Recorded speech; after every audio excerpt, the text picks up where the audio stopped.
मित्रों नमस्कार। स्वागत है आपका YouTube channel doctor Pawan Jaiswal में। आइए जानते हैं जीएसटी रिजीम में रिवर्स चार्ज मैकेनिज्म क्या है इस वीडियो में।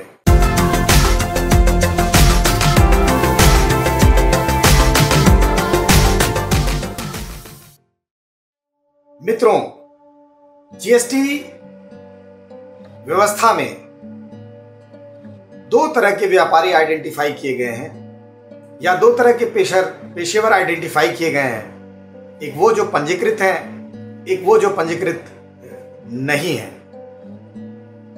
तो जब कोई पंजीकृत व्यापारी किसी अपंजीकृत व्यापारी से सामान खरीदेगा तो ऐसी स्थिति में जो अपंजीकृत या अनरजिस्टर्ड डीलर है वो सामान बेचते समय किसी भी प्रकार की कोई जीएसटी बिल में नहीं लगाएगा, क्योंकि वो पंजीकृत नहीं है या वो अनरजिस्टर्ड है। तो चूंकि वो अनरजिस्टर्ड है इसलिए किसी भी प्रकार का टैक्स लगाने के लिए इंटाइटल्ड नहीं है। तो जब रजिस्टर्ड डीलर किसी अनरजिस्टर्ड डीलर से कोई सामान खरीदेगा तो उस सामान को खरीदते समय रजिस्टर्ड डीलर को किसी भी प्रकार का कोई कर नहीं देना होगा। किंतु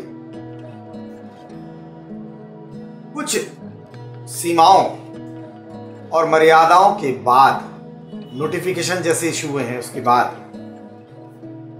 जो भी पंजीकृत व्यापारी अपंजीकृत व्यापारी से सामान खरीदेंगे, जैसे कि 5,000 रुपये प्रतिदिन से ज़्यादा का अगर सामान अपंजीकृत व्यापारी से खरीदेंगे तो ऐसे में रजिस्टर्ड डीलर को, पंजीकृत व्यापारी को जितने का सामान उन्होंने अपंजीकृत व्यापारी से खरीदा है उतने का एक सेल्फ का बिल काटकर उस अमाउंट पर जो भी जीएसटी की धनराशि बनती है उसे स्वयं पे करना पड़ेगा।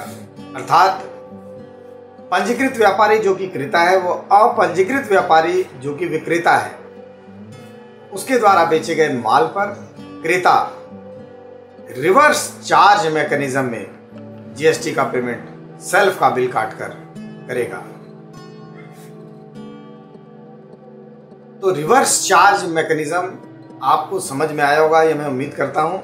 लबोलुबाब बता दूं, जब भी कोई रजिस्टर्ड डीलर किसी अनरजिस्टर्ड डीलर से सामान खरीदेगा या सेवाओं की आपूर्ति लेगा तो ऐसे में अनरजिस्टर्ड डीलर बिल में किसी भी प्रकार का टैक्स नहीं लगाएगा।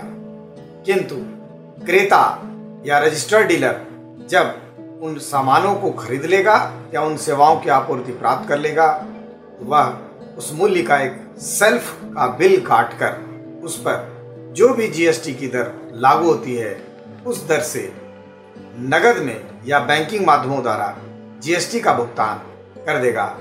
इसे कहा गया है रिवर्स चार्ज मैकेनिज्म। यदि आपके मन में रिवर्स चार्ज मैकेनिज्म से संबंधित कोई प्रश्न या जिज्ञासा है तो आप हमसे पूछें, हम उसका समाधान करेंगे। फिलहाल आज के लिए इतना ही। धन्यवाद। नमस्कार।